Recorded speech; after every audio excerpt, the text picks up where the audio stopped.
अर्जन और विसर्जन एक कला है जीवन की।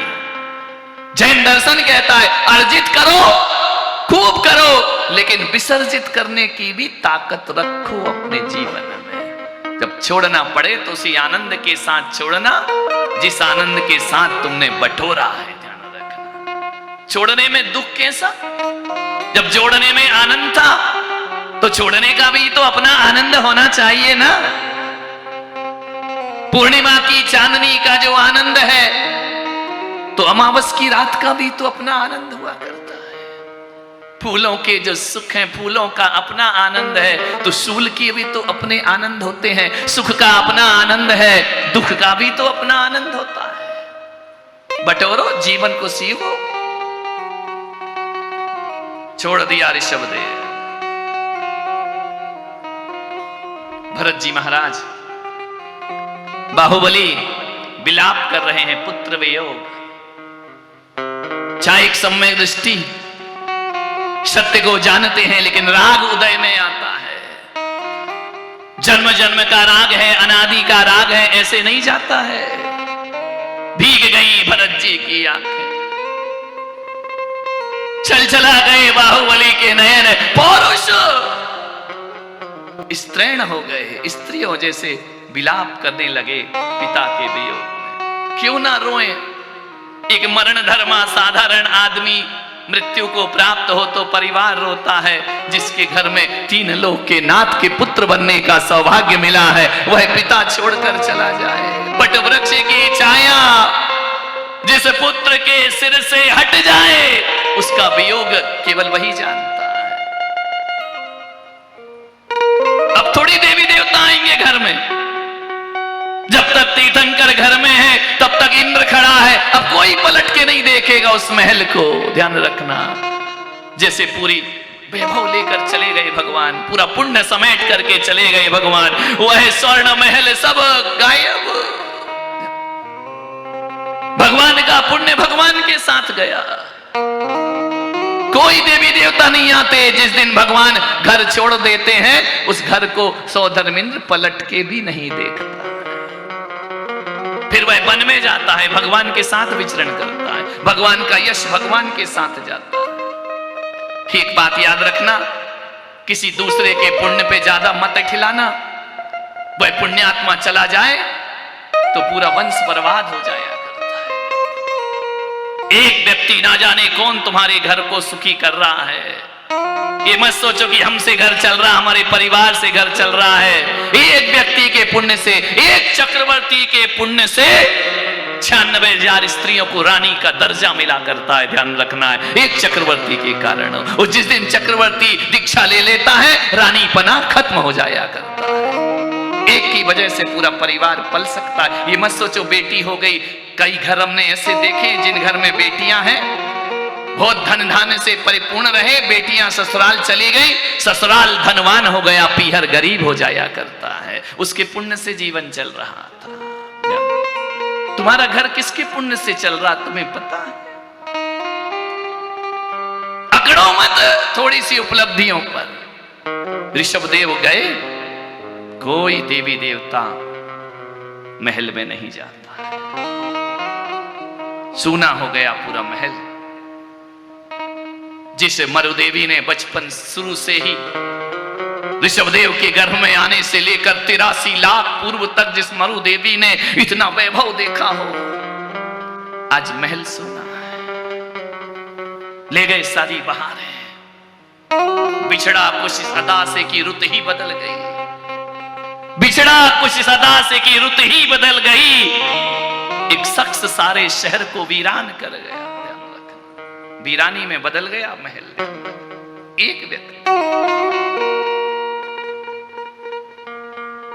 गए, दीक्षा हो गई भगवान की। भरत जी बाहुबली, एक से एक पुत्र पुत्रियां। भरत जी से कहा कि जाओ, अब ये पिता नहीं रहे, भगवान हो गए हैं, ये महामुनि राज हो गए हैं, वंदना करो इनकी। अब ये वंदनीय हो गए हैं, पूजनीय हो गए हैं। नंदा सुनंदा सब वन में जाते हैं देखने, कहां है हमारे नाथ, कहां है हमारे जीवन आधार। तब महाराजा भरत ने पूजे पितु श्री आए, सुचि सुगंध झलधार दे, करे अभिषेक विधान। भाई बंधु सहित कुम्हलाए, सारे भाई बंधु परिवार व्यथित है, सत्य को जानते हुए भी व्यथित है। कैसा दृश्य रहा होगा जहां हजारों इंद्राणी आगे पीछे घूमते थे। भरत जी सुनंदा नंदा सरस्वती सेवा आज खाली लौट रहे हैं। भाई बंधु सहित कुम्हलाए, लौटे भरत अयोध्या आए। जंगल से लौटकर भरत अयोध्या में आ रहे। इधर भगवान अपने आनंद में परमानंद में लीन है, उन्हें पता ही नहीं है कौन पूजा कर रहा कौन विलाप कर रहा। चित्त वृत्तियां अलग सिमट गई अपने आप। फैला हुआ संसार भीतर लौट के आ गया वापस। मोक्ष प्राप्ति का लक्ष्य ले, छोड़ ममत्व शरीर। 6 मास उपवास का व्रत धारा जिन भी, 6 महीने तक आहार पे नहीं उठूंगा। प्रतिमा योग धारण किया। प्रतिमा योग जानते? कायोत्सर्ग मुद्रा, खड्गासन, पद्मासन, ये प्रतिमा योग है। जो प्रतिमा यहां रखी है ना, यही प्रतिमा योग है। पद्मासन में हाथ पर हाथ धरे भगवान, अब कुछ करना बाकी नहीं रहा। खड़े हो गए भगवान, एक खड्गासन और एक पद्मासन।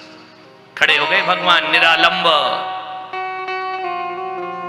कायोत्सर्ग योग कर धारण, कायोत्सर्ग योग कर धारण। ओ खड़े रहे निश्चल तब भगवन, खड़े रहे निश्चल तब भगवन। ओ चरणन अंतर अंगुलवार, चरणन अंतर अंगुलवार।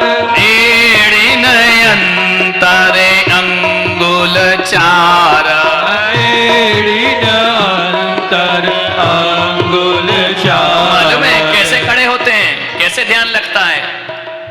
12 अंगुल दोनों पंजे इस तरह से और एड़ी 4 अंगुल दूर। इसका भी माप है। कैसे भी खड़े होने को कायोत्सर्ग नहीं कहा जाता है। एड़ी दूसरी एड़ी से पहली एड़ी का अंतर 4 अंगुल होना चाहिए और दोनों अंगूठे का अंतर 12 अंगुल होना चाहिए। यही मुनि को आहार में भी यही चर्या लिखी हुई है। दिगंबर मुनि आहार करे, कायोत्सर्ग मुद्रा में खड़ा हो। ध्यान सिद्धि के दिए प्रसम गुण, ध्यान सिद्धि के लिए प्रसम गुण। की उत्कृष्ट मूर्ति यह धारण, की उत्कृष्ट मूर्ति यह धारण। तालियां। आनंद के साथ डूबो भगवान के चरित्र में, कथा में। यही जीवन का लक्ष्य। व्यर्थ की पंचायत में मत लगो। जय हो।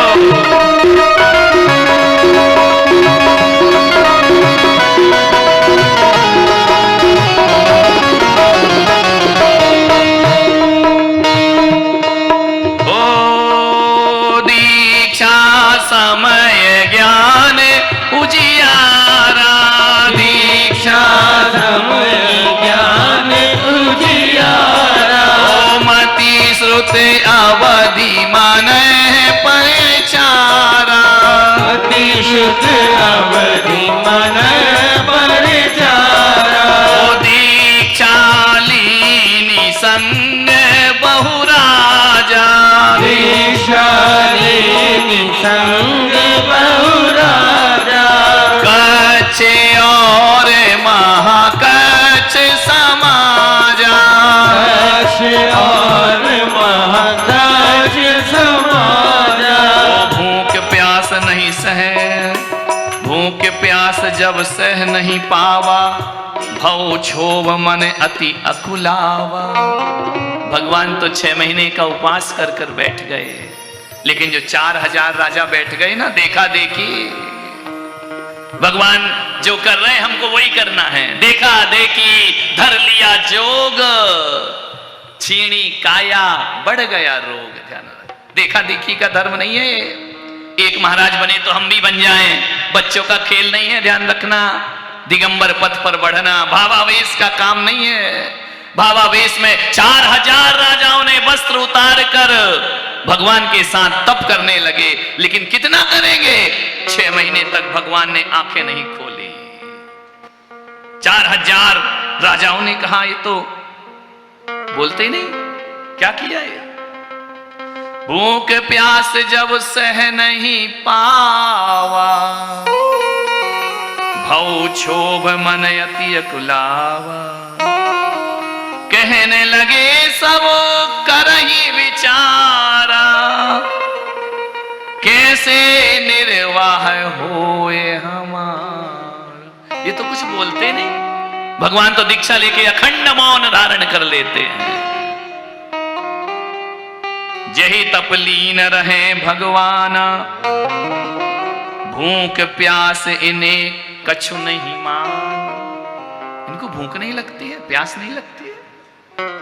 ये तो बैठ गए आंखें बंद करके। बीत गए 2 माह पर, अविचल है भगवान। जीवित हम सब रह सके, कौन रखेगा ध्यान। ये तो अपने ध्यान में लीन है, हम कैसे जिंदा रहे? 2 माह से अन्न जल ग्रहण नहीं किया, ये भी बड़ी तपस्या है। धैर्य छोड़ कछु सोचन लागे, ओ धैर्य छोड़ कछु सोचन लागे। धैर्य छोड़ कछु सोचन लागे, छोड़ा राज व्यर्थ बन भागे। छोड़ा राज व्यर्थ बन भागे। जो परेशान हो गए, जो बाहर से साधु बने, भीतर से नहीं बने। देखा देखी, भीड़, उत्साह, माहौल, वातावरण, आपस में बात कर रहे हैं कि व्यर्थ अपन ने बन की तरफ भागे। छोड़ा राज व्यर्थ बन भागे। माता पिता भगनी सुत नारी, होंगे हम बिन सब दुखियारी। घर भी छोड़ा, परिवार भी छोड़ा, यहां खाने पीने की व्यवस्था नहीं। देखा नहीं, सुविधाएं ना मिले तो संन्यास डामाडोल होने लगता है। ये बाहर के सन्यासी हैं। अच्छा मिले तो कोई बात नहीं, बुरा मिले तो कोई बात नहीं। आज तुम्हारे शहर में अच्छा रूम मिला है, हम उसी आनंद से रात गुजारते हैं। कल बिहार करते हैं, टूटा स्कूल मिलता है, हम उसी आनंद से रात गुजारा करते हैं। भोजन मिले तो आनंद है और ना मिले तो आनंद है। ये भीतर का सन्यास है। भूख प्यास की चिंता, बहिर्लिंगी, द्रव्यलिंगी मिथ्या दृष्टि, क्षुधा रोग नाश करने आया है, भूख प्यास की चिंता करता है। बहन छूटी, पत्नी छूटे, सब छूट गए तो कुछ नहीं कहा, ऐसा करो कि चलो वापिस चलते हैं, छोड़ो छाड़ो ये सब। कई लौट जाते हैं ना। ऐसे भी लोग हैं जिनकी 3-3, 4-4 बार दीक्षा हो रही है, समाज पूज रही है, उनको ध्यान रखना है। ये बच्चों का खेल नहीं कि जब खिलौना लिया, खेला, तोड़ दिया, फिर ले लिया, फिर खेला, फिर तोड़ दिया। मुनि बनना कोई खेल नहीं है, बच्चों का तेल निकल जाता है अच्छों का। जुबान से बातें करना अलग है और मुनि धर्म को जीना, और वो भी मुनि धर्म जीना ही नहीं, आनंद के साथ जीना और भी ज्यादा कठिन है। लोग आते हैं, महाराज आपकी तबीयत कैसी है? दत्त तेरे की, हम कोई देह में जीते हैं क्या? तबीयत कैसी है? देह अपना काम करती है, हम अपने आनंद में जिया करते हैं। देह तो नश्वर है, एक एक रोम में हजारों बीमारियां हैं। क्या सोचते हो कि अगले साल बीमारी ठीक हो जाएगी? जिंदगी नहीं होगी, एक ठीक होगी दूसरी खड़ी हो जाएगी। इन रोगों के बीच भोग धारण करना है या योग धारण करना है? रोग की परवाह करने वाले योगी नहीं बन पाते हैं, ध्यान रखना। ये कौन सा रोग है शरीर का? ये मार्ग तो जन्म जरा मृत्यु रोग के विनाश का है। किस शरीर की सामर्थ्य को देखते हैं? नहीं मेरे भाई, हम बीमारी में भी आनंदित रहते हैं और हम स्वस्थ में। लोग हमसे पूछते हैं आपका रत्नात्रय कैसा है? दत्त तेरे की, तू क्या रत्नात्रय पूछ रहा? जानता तक तो है नहीं रत्नात्रय क्या होता है? आपका स्वास्थ्य कैसा है? जैसे तू डॉक्टर हो, खुद का तो संभल नहीं रहा, हमारे बारे में पूछ रहा है। हम क्या बताएंगे हमारा स्वास्थ्य कैसा है? जो स्व में स्थित है वो हमेशा स्वस्थ हुआ करता है।